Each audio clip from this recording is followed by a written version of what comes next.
Jaya Radha Madhava Kunja Bihari.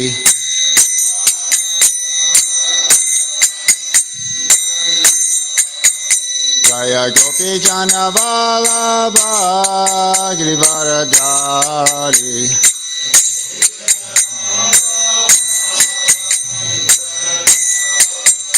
Jaya Gopi Jana Vallabha Girivaradari.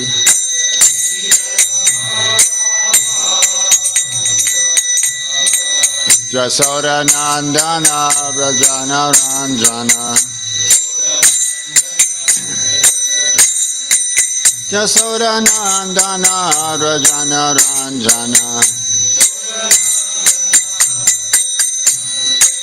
Jamuna Tira Vanachari. Jamuna Tira Vanachari. Jaya Radha Madhava Kunja Bihari.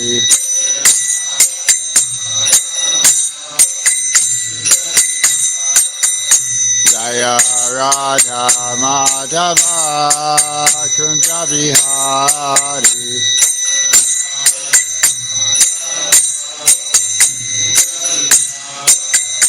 Jaya Gopi Jana Vallabha Girivaradari.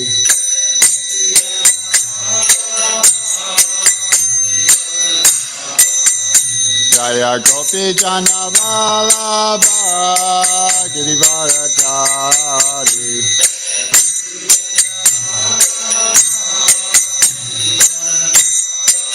Jasoda Nandana Vrajana Ranjana. Jasoda Nandana Vrajana Ranjana. Yamuna Tira Vanachari. Yamuna Tira Vanachari. Jaya Radha Madhava Kunja Bihari.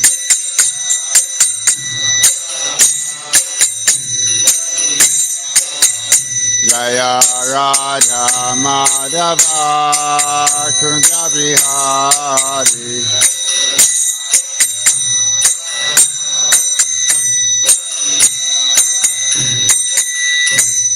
Om Namah Bhagavate Vasudevaya. Om Namah Bhagavate Vasudevaya. Om Namah Bhagavate Vasudevaya. Reading third canto of Srimad Bhagavatam, chapter 26.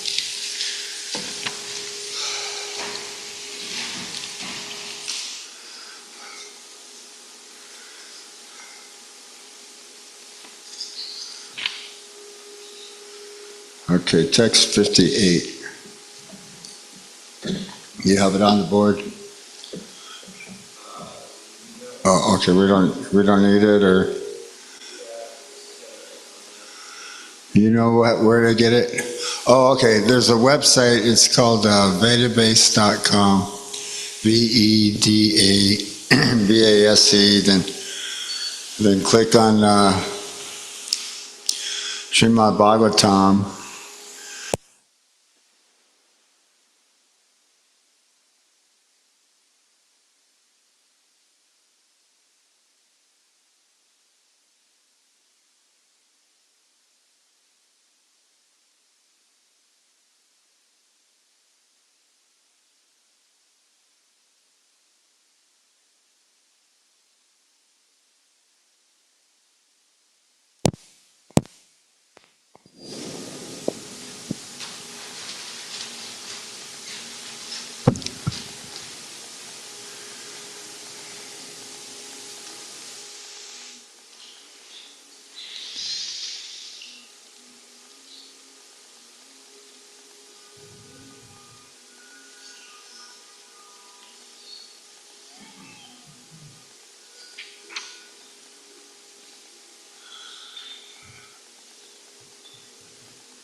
Oh, maybe we're almost there, right? Maybe we can phonetically, yes, sound back, okay. Asto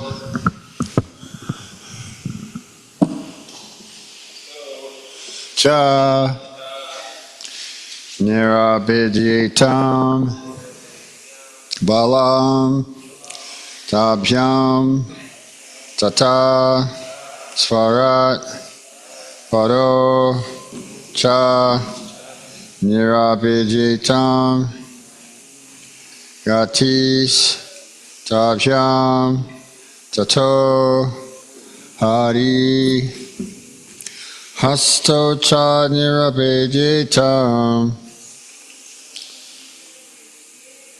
balam tabhyam tata svarat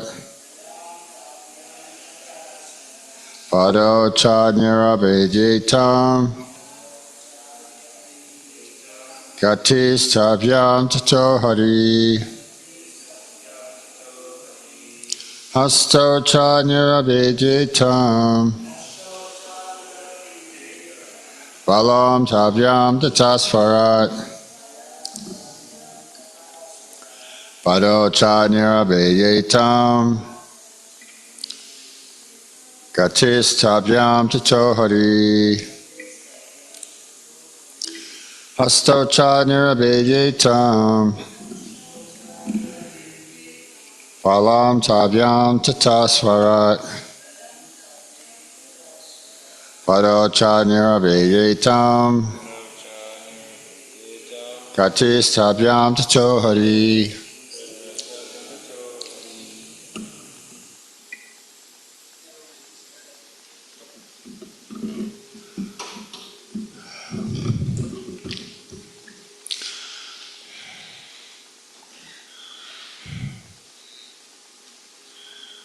You found it? You have the verse? Okay. There's a database online. It's totally searchable. You can search by canto, by year, then by...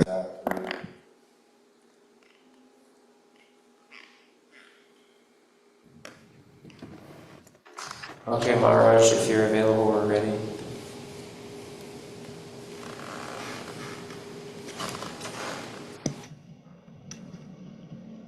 Hasto cha nirabidyetam Astau cha nirabidyetam Alam tabhyam tatasvarat Alam tabhyam tata svarat Ado cha nirabidyetam Adau cha nirabidyetam Tistabhyam tato hari Gatis tabhyam tato hari Astau cha nirabidyetam Astau cha nirabidyetam Alam tabhyam tata swarat Alam tabhyam tata svarat Adau cha nirabidyetam Adau cha nirabidyetam Gatistabhyam tato hari Gatis tabhyam gato hari Hasto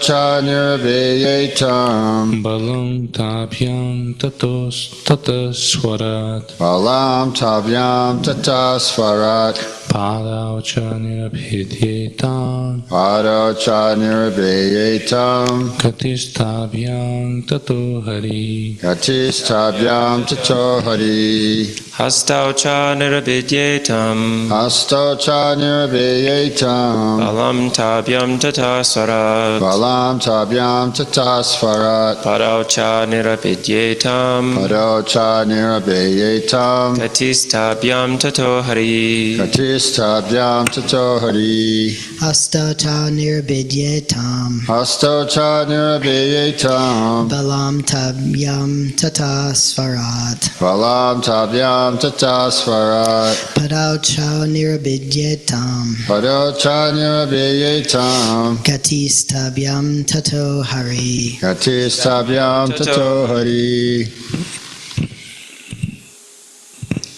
Hasto cha nirabidyatam Hasto cha nirabeyetam. Balam tabhyam tata swarat. Balam tabyam tata swarat. Padau cha nirabidyetam. Pado cha nirabeyetam. Gatis tabhyam tato hari. Gatis tabyam tato hari. Hastau cha niravidyetam. Hasto cha nirabeyetam. Balam tabhyam tatasvarat. Balam tabyam tata swarat. Padau cha niravidyetam. Pado cha nirabeyetam. Gatistabhyam tato harihi. Gatis tabyam tato hari.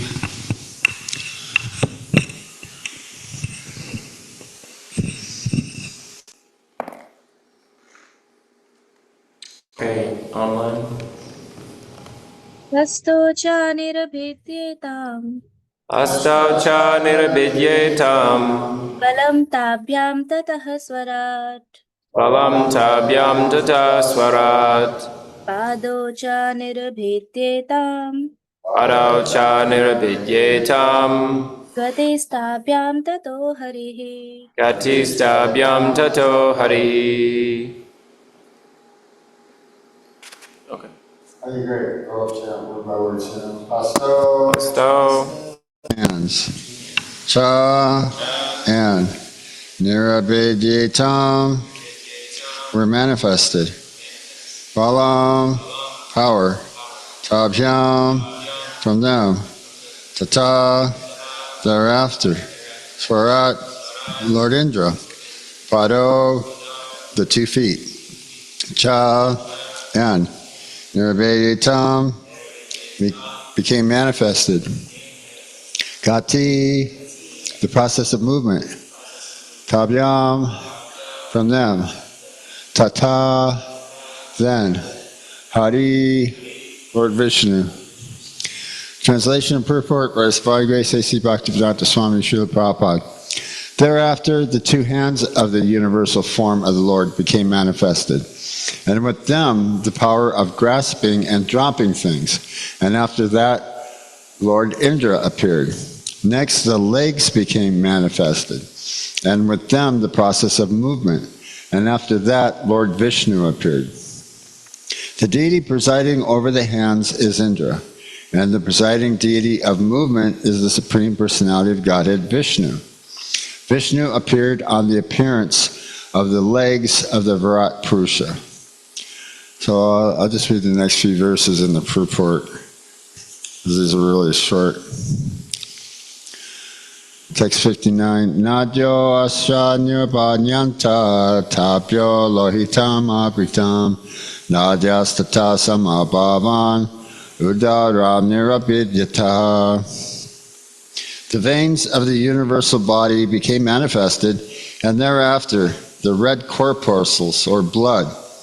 In their wake came the rivers, the deities presiding over the veins, and then appeared in abdomen. Purport. Blood veins are compared to rivers.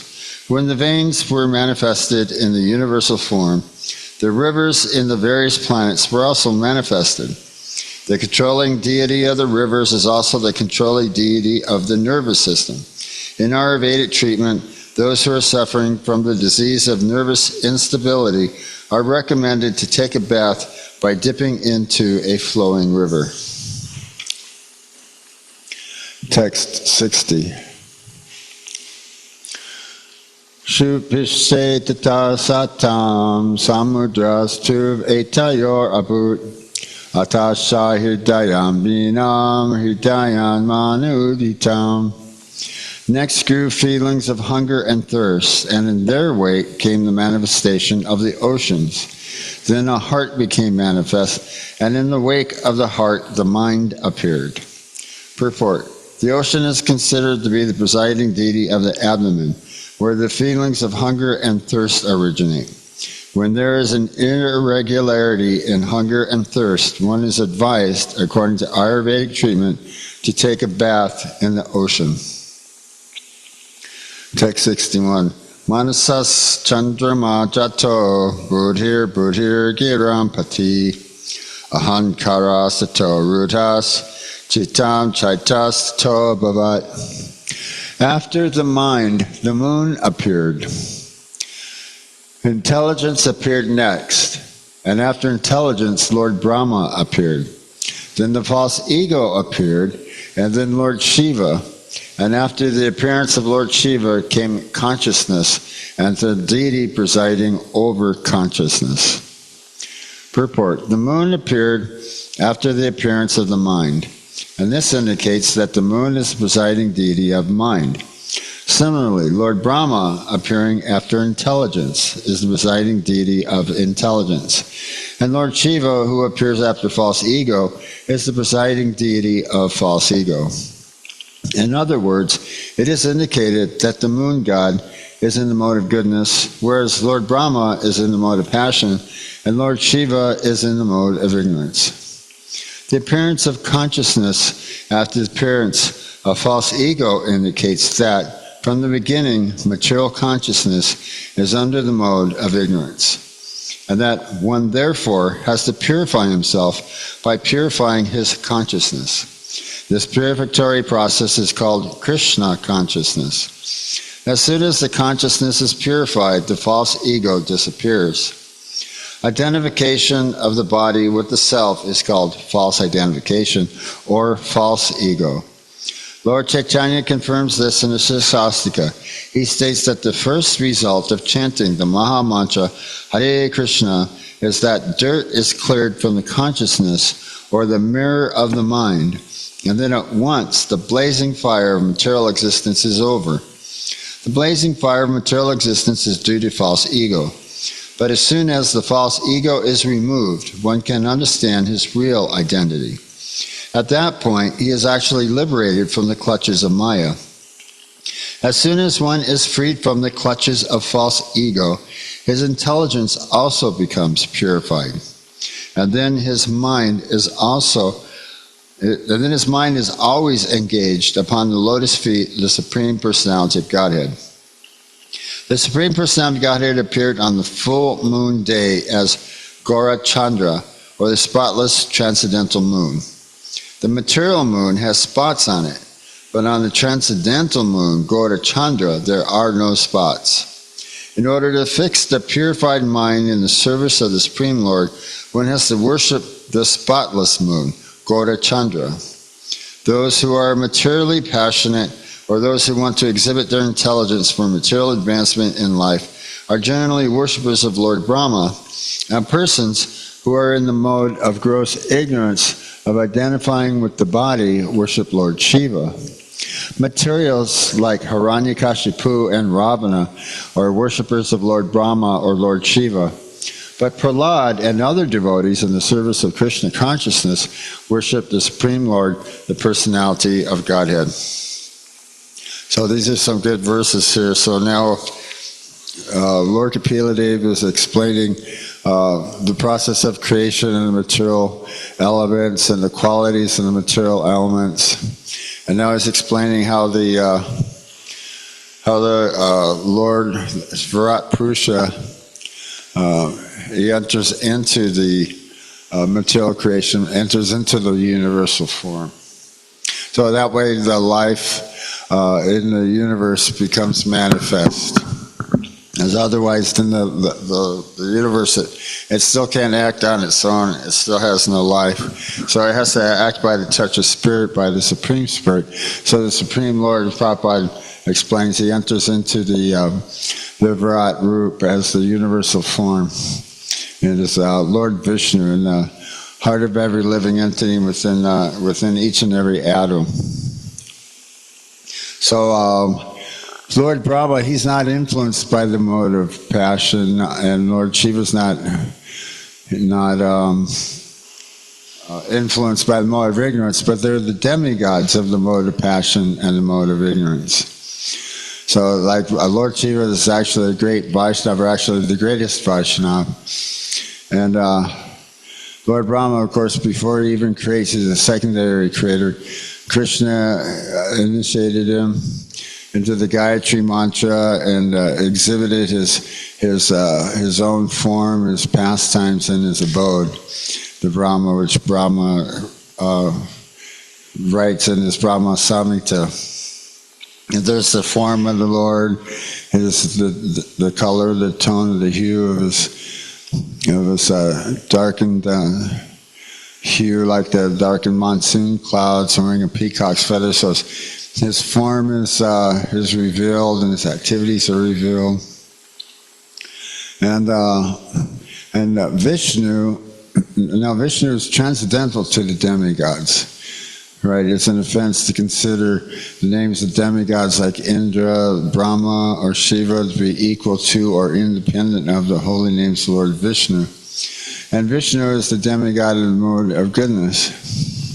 But of course, Vishnu is Sattva Guna, or Vasudeva Sattva, a transcendental mode of goodness, far beyond the mode, the material mode of goodness, or even that of passion and ignorance. So Prabhupada, he was talking about how there was the chemical analysis of the different material elements and their characteristics. So Prabhupada was saying, as you combine so many different things, like he was explaining how the different varieties of the flowers have different fragrances, and there's different tastes, and the different fruits and vegetables, and it's all coming from the nutrients in the earth. And so it's all originating in the earth. Krishna says, I am the odor of the earth. I'm the fragrance of the earth. So that's the quality of earth, is that it contains odor, as well as containing all of the other properties from all the other elements, from the most subtle to the more solid. So you can see earth, you can feel earth, you can hear earth. It has sound.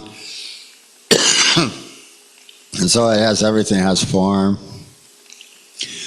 And it has taste like water, although it's not advisable, right? And it has an odor. And so then Prabhupada was saying, so many different types of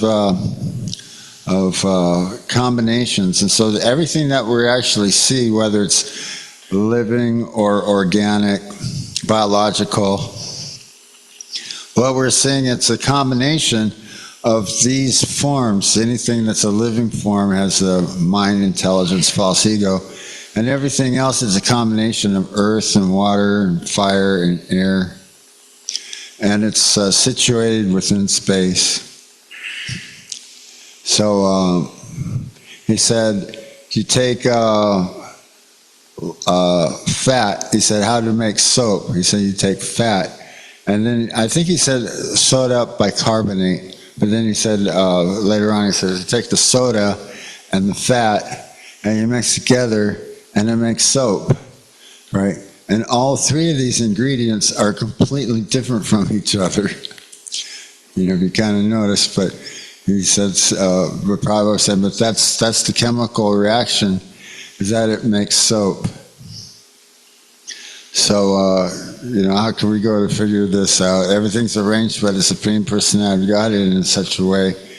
So basically it's the same thing too when Prabhupada saying when we make so many different eatables for Krishna down in the kitchen, everything it's a combination. We have milk products, so we have milk and yogurt and curd, and so they're all combined in different ways with sugar and different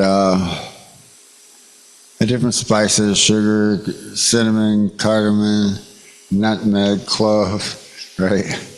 And so you have so many different types of fruits. We have apples and oranges, and so many different vegetables. And there's so many different grains, rice, and there's wheat, and grind the wheat up, and you have flour. So, and then add water and salt to the flour, you make it dough, you make chapatis or samosas, hot apple pies, peach pies, right? So you make so many different varieties by combining the same ingredients, the wheat, the rice, just in different forms. Add the water and the milk and the yogurt, shayagor and itai. Even just milk products themselves, it's basically milk and sugar and butter, but you combine in so many different ways. You make sandesh and burfi and rasgul, so it's just arranged and prepared differently, so it makes so many different varieties of ingredients, from the same ingredients, varieties of eatables to offer to Gaur and Nitai. So this is our real meditation, is meditating on Vishnu and not on something impersonal or void. I'm quite sure you probably heard that before, right? In Prabhupada's books, Bhagavad Gita. And not only that, but when we were discussing the universal form before, Prabhupada said basically the universal form is more or less imaginary, right? So it exists at a specific level, at a specific point perspective, Shastra Chakshusha, seeing through the eyes of Shastra. The universal form that Krishna showed Arjuna on the battlefield of Kurukshetra, Krishna told Arjuna, this universal form no one has ever seen before, right? So what Arjuna saw was like, what is it? If 1,000 suns rose in the sky at once, and many fragrances, and there's jewelry and ornaments, and eyes and ears and nose and mouths in all directions. So what Arjuna saw with his divine eyes from this specific perspective, what Prabhupada was saying, Arjuna saw the entire universe. He saw Brahma and the demigods and Garbhodakshai Vishnu with Brahma on the lotus stem. So he saw the entire universe, all the various planets and demigods. But Krishna showed the Kurus another universal form. Sometime before that, he showed that he was four-armed Narayan Vishnu, Sheshanaga. It wasn't as pronounced as the complete, total, entire universe as Krishna told Arjuna. No one has seen this universal form before. But Krishna showed the Kurus a universal form. They were negotiating whether or not they were going to go to war or not, negotiating peace. And these Kurus sent a messenger to Krishna and the Pandavas, and they were challenging Arjuna and Bhima and Yudhisthira, and they even told, they were even saying, Krishna is just a yogi. He just has some mystic cities. That universal form he showed us, we can exhibit too. We also have mystic cities, and we can also assume various forms and shapes. So that's one of the mystic cities. So apparently the Kshatriya warriors, they knew this art of meditation and of mystic cities. They armed their weapons by mantra, so it become a water weapon or even a Brahmastra weapon or a fire weapon, a mountain weapon, a tornado weapon. So these were described in Srimad Bhagavatam and Krishna book, how the tornado weapon and a wind weapon and one weapon would counteract the other weapon, a fire weapon against a water weapon, and a mountain weapon. And so these are completely feasible. Let's see, so, I kind of remember my train of thought here for a moment. So, is there any questions or comments or anything about the universal form? So here we are reading here how the lakes and the rivers are the veins, the blood circulatory system of the Supreme Person of Godhead throughout the universe, throughout the various planets, the appearance of the rivers and lakes, they're flowing into the ocean. So there's many different types of oceans all throughout the universe also. Prabhupada said it as if we have here a saltwater ocean, like there's a milk ocean, like on Svetsdweep, that's where Garbhodakshai Vishnu or Kashirodakshai Vishnu And Kshara means milk. So Kshara is actually Vishnu, is the Vishnu who is within the heart, within the atom. And he's lying on this planet. It's the North Star. It's also Dhruva Loka.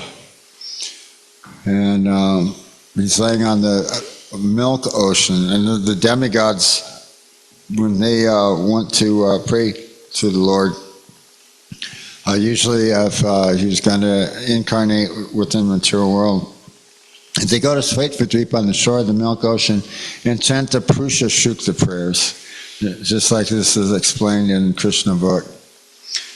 And so then the Lord, through the heart, through the agency of Brahma, gives the instructions to the demigods. And at this time, Krishna told the demigods to take birth in the Yadu dynasty as his associates, and he'll be taking birth soon.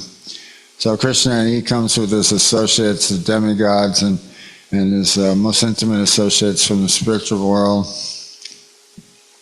When Prabhupada is saying, when you see Krishna, or when you hear Krishna or hear about Krishna, it's not Krishna alone.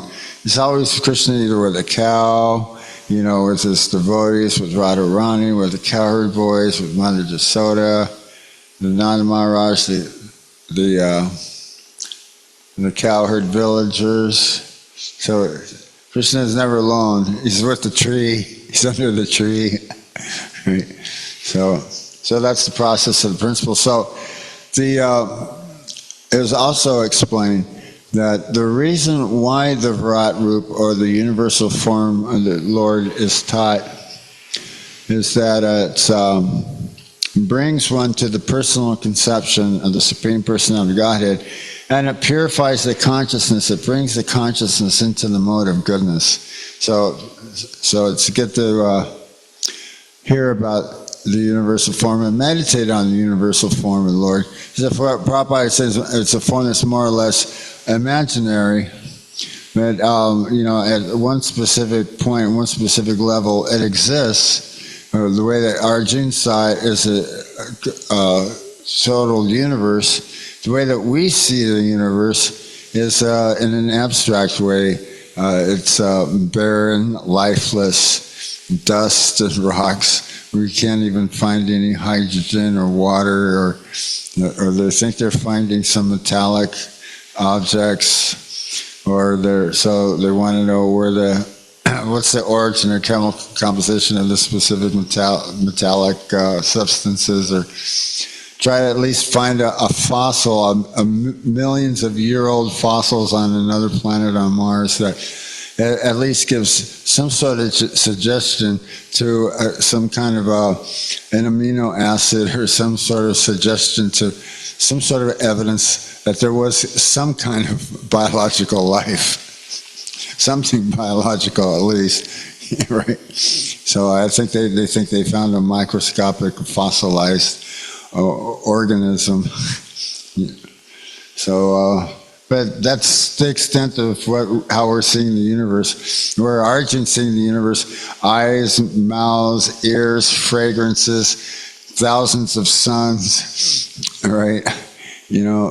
All the planets, the Patala Lokas at the lotus feet of the Lord, and it's the earthly planet and the oceans and Yamaraj, situated at the waist. Indra's the hands, so the Indra and the demigods, the working hands, the deity presiding over movement, so that's Vishnu, right? So movement, that also suggests space. So all space is contained within all of ether, and that's basically the way that the universe is situated, and all things that are situated within the universe at all places is situated within this ether, within the space. So does that make sense? Okay, good. So we're professors now. And Krishna consciousness and universal form. Oh yeah, okay, so the clouds are the hairs of the form of the Lord. The mountains are the bones of the Lord. Let's see, the flowers are the smiling of the Lord. See, the colors and the patterns in nature are Krishna's artistic expression. And the what is it, the bird calls, the bird song. The various bird songs, Krishna's artistic qualities. Oh, yeah, the sun and the moon is of Krishna's Krishna's eyes. See, so anyone else want to add to that list, or? And there's another thing too that's going to be coming up in chapter 28 is meditation on the form of the Lord. So there, the symbols, Prabhupada was talking about how intellectuals let's do the symbols are mentioned. We should meditate on the lotus feet of the Lord with the specific symbols of the lotus flower, the goat for controlling elephant, lightning bolt, chariot, disc. Can anybody else think of anything else? Krishna's lotus feet. So then the Lord has this reddish nails, which has a reddish hue. And so one begins meditating on Krishna's lotus feet, the reddish hue of his nails, and then gradually rises higher and higher and higher. And then what they were saying, the yogi does not take a subjective view of all of the limbs at once, but meditates individually on each of the limbs of the universal form, holding the conch shell, wheel of a chariot disc, club, wheel of a chariot disc, conch shell, and lotus flower. Right, and then according to the form of the Lord and the Lord's name, the symbols they'll change, they'll rotate in Lord's arms from lotus flower, conch shell, disc, and club. Right, so they'll continue. This is also in Sri Chaitanya Charitamrita as well. Okay, so any other questions or comments, or then we'll end class here. Okay, Srimad Bhagavatam.